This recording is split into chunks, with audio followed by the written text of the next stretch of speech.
Sir ఒక TDP కార్యకర్త, మహిళా కార్యకర్త ఎమ్మెల్యే ఆదిమూలం తనని లైంగికంగా వేధించాడని, అత్యాచారం చేశాడని చెప్పేసి బయటకొచ్చి ఆరోపించడం చూస్తున్నాం. అందుకు సంబంధించిన వీడియోలని కూడా రిలీజ్ చేసింది. ఇప్పుడు నెట్టింట వీడియోలన్నీ కూడా వైరల్ అవుతున్నాయి సార్. మరిప్పుడు తెలుగుదేశం ఎమ్మెల్యే భాగవతం అని చెప్పేసి వైసీపీ వాళ్ళు పెద్ద ఎత్తున ప్రచారం చేస్తున్నారు. సార్ మొన్నటి వరకు మనం చూస్తాం వైసీపీ వాళ్ళకి సంబంధించిన ఇటువంటివి రావడం, ఇప్పుడు మళ్ళీ టీడీపీ ఎమ్మెల్యేకి సంబంధించి ఇటువంటివి రావడం. దీన్ని ఏ విధంగా చూస్తారు సార్ మీరు? మామూలుగా అంటే ఇప్పుడు మిగతా వైసీపీ వాళ్ళవి గతంలో విజయసాయి రెడ్డి, తర్వాత ఆయన దువ్వాడ శ్రీనివాస్, అనంతబాబు, ఈ ముగ్గురిది ఈ మధ్య కాలంలో బయటకు వచ్చాయి. దాన్ని అప్పుడు తెలుగుదేశం మీడియా డిస్ప్రపోర్షనేట్లీ దాన్ని హైలైట్ చేయడం, వైసీపీని బదనాం చేయడానికి ట్రై చేసింది. ఇప్పుడు తెలుగుదేశం ఎమ్మెల్యే కోనేటి ఆదిమూలం ఆయన మీద వరలక్ష్మి అనే ఒక మహిళ ఈ రోజు తిరుపతిలో ప్రెస్ మీట్ పెట్టి, ఆమె ముఖానికి మాస్క్ కట్టుకొని ఒక ప్రెస్ మీట్ పెట్టి తను చెప్పింది. అట్లాగే చంద్రబాబు కూడా ఆమె ఒక లెటర్ పెట్టింది. ఆ లెటర్లో నేను ఆ లెటర్ చదివాను. ఆ లెటర్లో డీటెయిల్గా ఆమె రాసింది. అదేంటంటే ఆదిమూలం అనే వ్యక్తి గతంలో వైసీపీ ఎమ్మెల్యేగా ఉన్నాడు. సత్తివేడు, తిరుపతి జిల్లా సత్తివేడులో దళిత రిజర్వ్డ్ కాన్స్టిట్యూషన్, అక్కడ ఎమ్మెల్యేగా ఉన్నాడు. అప్పుడు ఆయన అరాచకాలకు వ్యతిరేకంగా నేను పోరాటం చేశాను వివిధ రూపాల్లో. ఎందుకంటే నేను మహిళా అధ్యక్షురాలుగా పనిచేస్తున్నాను. సో ఈ పోరాటాన్ని వల్ల నేను అతనికి ఎనిమిదిగా అయ్యాను. అయితే అతను తెలుగుదేశంలో చేరిపోయాడు. చేరుతున్నప్పుడు కూడా బీఫామ్ ఇవ్వద్దని నాలాంటి వాళ్ళు చాలా మంది కలిసి పోరాటం చేశాము. అయినా కూడా చంద్రబాబు నాయుడు గారు ఆయనకి బీఫామ్ ఇచ్చారు. దాని తర్వాత నేను తెలుగుదేశం పార్టీ నిర్ణయానికి కట్టుబడి ఆదిమూలంను గెలిపించి చంద్రబాబుని సీఎం చేయాలని ఇల్లు ఊరు తిరిగి నేను క్యాంపెయిన్ చేసి గెలిపించాము. అది దృష్టిలో పెట్టుకున్నాడు. నేను ఒకప్పుడు ఆయనకు వ్యతిరేకంగా పోరాటాను కాబట్టి అది మైండ్లో పెట్టుకొని ఆదిమూలం ఏం చేశాడంటే రకరకాల పద్ధతుల్లో నన్ను భయపెట్టాడు, బెదిరించాడు, లైంగికంగా అతనితో కలవమని చెప్పాడు. నేను ఇంకా ఒత్తిడికి సరెండర్ అయిపోయాను. ఎందుకంటే నాకు నా హస్బెండ్ గిరిబాబు అని ఉన్నారు, నాకు 2 ఆడపిల్లలు ఉన్నారు. ఈ ప్రెజర్ని నేను తట్టుకోలేక చివరికి అతను రమ్మన్న ప్లేస్కి వెళ్ళాను. అది తిరుపతిలో భీమాస్ పెరడేజ్ అనే హోటలు. అందులో నేను ఫస్ట్ 6వ తేదీ, జూలై 6వ తేదీ సాయంత్రం వెళ్ళాను 4 గంటలకి. రూమ్ నెంబర్ 109కి నన్ను రమ్మన్నాడు. నేను ఆ రూమ్కి వెళ్ళాను. అక్కడ నన్ను అతను బలవంతంగా నాతో శృంగారం చేశాడు. దాని తర్వాత మళ్ళీ నన్ను 10వ తేదీ రమ్మన్నాడు. 10వ తేదీ మళ్ళీ నేను 1:30కి ఈ ప్యారడైజ్ హోటల్కి 105కి వెళ్ళాను. సో దాని తర్వాత కూడా అర్ధరాత్రులు ఫోన్లు చేయడం, గంటల తరబడి మాట్లాడడం, ఇవన్నీ చేయడం మొదలు పెట్టాడు. దాంతో నా భర్తకి డౌట్ వచ్చింది. ఏంటి అర్ధరాత్రి కాల్స్, ఇవన్నీ ఏం చేస్తున్నావు నువ్వు అని నన్ను నిలదీశాడు. దాంతో నేను నా భర్తకి ఇవన్నీ చెప్పాను. ఇలాగా నన్ను చేస్తున్నాడు, ప్రెజర్ చేస్తున్నాడు, ఈ ఒత్తిడి వల్ల నేను సరెండర్ అవ్వాల్సి వచ్చిందంటే దాంతో నా భర్త నన్ను అర్థం చేసుకున్నాడు. అర్థం చేసుకొని ఇలాంటి వాడిని మనం ఊరిక వదలకూడదు, ఒక పని చేద్దాము, ఇవన్నీ నువ్వు రికార్డ్ చేసి దీన్ని బయట పెడదాం, మనం ఇతని రాశిలీలను బయట పెట్టేద్దామని చెప్పాడు. దాంతో మా హస్బెండ్ నాకు ఒక పెన్ కెమెరా ఇచ్చాడు.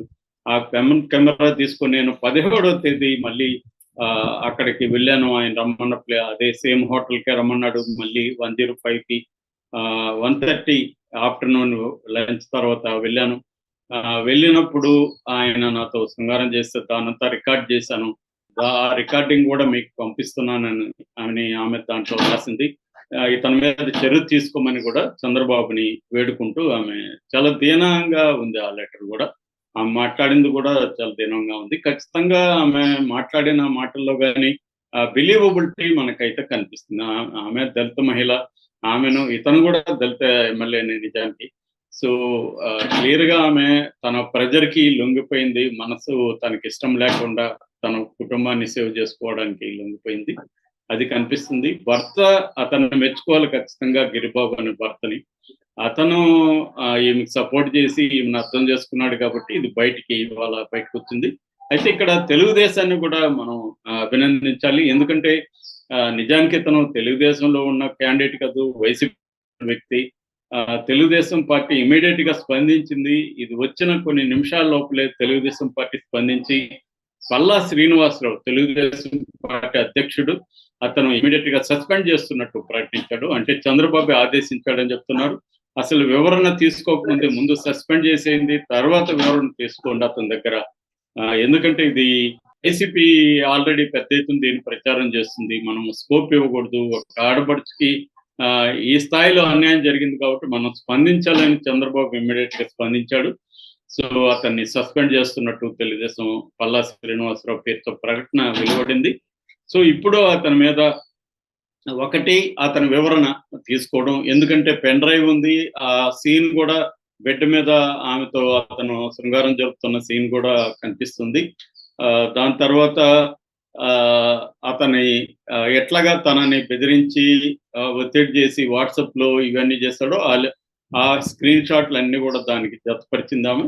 సో కాబట్టి ఇప్పటి వరకు చూస్తుంటే అంటే ఇవన్నీ మనం ఇంకా ప్రతి కేసులో కూడా బయటికి కనబడేది వేరు కావచ్చు, లోపల అనేక అంశాలు ఉండొచ్చు, తెలియదు మనకి. బట్ ఇప్పుడు ఉన్న సమాచారం మేరకు చూస్తే ఖచ్చితంగా ఆదిమూలం తన అధికారాన్ని ఉపయోగించుకొని ఆమె మీద అత్యాచారం అంటే ఆమె అనుమతితోనే చేసినాడు, కానీ ఆ అనుమతి అనేది ఫోర్స్ఫుల్ గా ఆమెను దొంగ తీసుకున్నట్టుగా మనకు కనబడుతుంది ఆమె చెప్పేదాని ప్రకారం. మరి ఆదిమూలం ఏం చెప్తాడని చూడాలి. జనరల్ గా ఆదిమూలం లాంటి వాళ్ళు ఏం చెప్తారంటే ఇదంతా నన్ను ట్రాప్ చేసింది, హనీ ట్రాప్, నన్ను ట్రాప్ చేసి డబ్బులు డిమాండ్ చేసింది, నేను ఆ డబ్బులు ఇవ్వకపోయేసరికి బయట పెట్టింది, ఇదంతా హస్బెండ్ అండ్ వైఫ్ కలిసి ఆడిన డ్రామా అని ఆయన చెప్పే అవకాశం ఉంది. జనరల్ గా వీళ్ళు అలాగే చెప్తారు. సో ఏదేమైనా ఎమ్మెల్యేలు చంద్రబాబు తెలుగుదేశం ప్రభుత్వంలో కొంత తలనొప్పులు ఎమ్మెల్యేల వల్ల చంద్రబాబుకు వస్తున్నాయి. చంద్రబాబు కొన్ని విషయాల్లో చాలా మార్పు కనపడుతుంది ఇంతకుముందు కంటే. అంటే పరిపాలన మీద, సంక్షేమం మీద, అభివృద్ధి మీద ఫోకస్ చేద్దామన్న ఆలోచన ఆయనకు ఉన్నట్టు కనపడుతుంది. ఎందుకంటే కేంద్రంలో కూడా తమ భాగస్వామ్యం వహించిన ప్రభుత్వం ఉంది, తన మీద ఆధారపడిన మోడీ ప్రభుత్వం ఉంది కాబట్టి చంద్రబాబుకి ఇది ఒక సువర్ణ అవకాశం ఆంధ్రప్రదేశ్ని అభివృద్ధి చేయడానికి. కానీ తను అనుకున్న కార్యక్రమాలు అంటే ముఖ్యంగా పోలవరం ప్రాజెక్ట్ ని కంప్లీట్ చేయడం, తర్వాత అమరావతిని పూర్తి చేయడం, ఈ రెండు కార్యక్రమాలు చేయడానికి చంద్రబాబు చాలా స్కోప్ ఇవాళ ఉంది. అందుకే దానికి ఇలాంటి వాళ్ళ వల్ల ఇబ్బందులు కలుగుతున్నాయి ఎమ్మెల్యేల వల్ల. ఆ మధ్య మనకి ఎమ్మెల్యే భర్త చూసాము, వేరే వాళ్ళని బెదిరించి బలవంతంగా ల్యాండ్ రాయించుకొని కేసులు పెట్టాడు. అట్లాగే ఒక ఎమ్మెల్యే భార్య ఏమో బర్త్డే కేక్ పోలీసులు పిలిపిస్తుంది, ఇంకొక మంత్రి భార్య ఏమో ఎస్ఐని చివాట్లు పెడుతుంది. ఇలాంటివి మనం చాలా చూస్తున్నాం ఈ మధ్య కాలంలో. సో అందువల్ల చంద్రబాబు చాలా సీరియస్ గానే వార్నింగ్లు ఇచ్చాడు, ఓపెన్ గానే. ఈవెన్ మంత్రులకు కూడా వార్నింగ్ ఇచ్చాడు, నేను మిమ్మల్ని పీకేసేదానికి కూడా రెడీగా ఉన్నానని మంత్రులకు కూడా వార్నింగ్ ఇచ్చాడు. సో అంటే ఒక రకమైన పద్ధతికి అలవాటు పడిపోయి, విచ్చలవిడతనానికి అలవాటు పడిపోయిన మంత్రులు కావచ్చు, ఎమ్మెల్యేలు కావచ్చు, వాళ్ళు అధికార యంత్రాంగాన్ని తమకు అనుకూలంగా మలుచుకోవడం, ఇలాంటి తమ ప్రెజర్ని, తమ పవర్ను ఉపయోగించుకొని పవర్ లేని దళిత స్త్రీలు కావచ్చు, లేకపోతే ప్రధానంగా ఏమవుతుందంటే కులం అనేది మన ఇండియాలో చాలా ప్రధానం కాబట్టి ఇటువంటి బలహీనమైన వాళ్ళని లొంగ తీసుకోవడం ఇవి చేస్తున్నారు. అయితే తెలుగుదేశం స్పందించింది. ఇది నిజానికి ఏ పార్టీలో ఉన్నా కూడా ఖండించాలి. కానీ ఇక్కడ ఆంధ్రప్రదేశ్లో రాజకీయాలు ఎలా ఉంటాయంటే వైసీపీ వాళ్ళు అయితే తెలుగుదేశం వాళ్ళు విపరీతంగా దాన్ని ప్రచారం చేయడం, తెలుగుదేశం వాళ్ళు అయితే వైసీపీ వాళ్ళు ప్రచారం చేయడం అనేది జనరల్ గా జరుగుతుంది. అయితే ఈ మధ్య కాలంలో చంద్రబాబు ప్రభుత్వంలో ఎమ్మెల్యే స్థాయిలో జరిగే అన్యాయాలు కావచ్చు, కింది స్థాయిలో జరిగే వాటిని తెలుగుదేశం మీడియా కూడా ప్రామినెంట్ గానే ప్రచారం చేస్తుంది. మన ఇసుక కుంభకోణాల గురించి ఈనాడు కానీ జ్యోతి కూడా ప్రామినెంట్ గానే తీసుకొస్తుంది. మొన్న వరదలకు సంబంధించి కూడా చాలా చోట్ల లోతట్టు ప్రాంతాలకి ఆహారం అందలేదు, కొంతమంది అధికారులు సరిగా పనిచేయట్లేదు అన్న విషయాన్ని కూడా ఆంధ్రజ్యోతి ఫ్రంట్ పేజీలోనే రాసింది. ఇది నిజానికి మంచి పరిణామం. ఎప్పుడైనా ప్రభుత్వాన్ని కానీ ఏ పార్టీనైనా కానీ కంప్లీట్ గా సపోర్ట్ చేయడము, కంప్లీట్ గా వ్యతిరేకించడం అనేది ఎప్పుడు కూడా సరైనది కాదు. ఇష్యూ బేస్డ్ గా మనం దాన్ని అనలైజ్ చేయాల్సి ఉంటుంది. ఆ ఇష్యూలో ఆ ప్రభుత్వం సరిగ్గా పనిచేస్తుందా లేదా అనేది చెప్పాలి తప్ప ప్రతిదానికి వెనకేసుకురావడం వల్ల ఆ ప్రభుత్వానికి నష్టం జరుగుతుంది. అది తెలుగుదేశం మీడియాలో కూడా కొంత మార్పు కనిపిస్తుంది. ఇది మంచిదే యాక్చువల్గా. అంటే ప్రజలకు ఎమ్మెల్యేల నుంచి కానీ, మంత్రుల నుంచి కానీ, అధికారుల నుంచి కానీ ప్రజలకు కీడు జరుగుతున్నప్పుడు ఖచ్చితంగా మీడియా అనేది మాట్లాడాల్సిన అవసరం ఉంది. ఏదేమైనా ఆదిమూలం చేసిన దాన్ని ఖండించాలి. కేవలం ఆయన్ని సస్పెండ్ చేసి ఊరుకోకుండా అతని మీద కేసు పెట్టి అతన్ని అరెస్ట్ చేయాల్సిన అవసరం కూడా ఖచ్చితంగా ఉంది. ఎందుకంటే ఇది రేపు కిందకే వస్తుంది. ఆమె బలవంతంగా చేయడం వల్ల అతని ఎమ్మెల్యే పదవి కూడా ఖచ్చితంగా ఇదవుతుంది. రాజీనామా చేయించాలి ఎమ్మెల్యే పదవి కూడా. అతని మీద కేసు పెట్టి లీగల్ గా అతని మీద చర్య తీసుకోవాలని మనం డిమాండ్ చేయాల్సిన అవసరం కూడా ఉంది.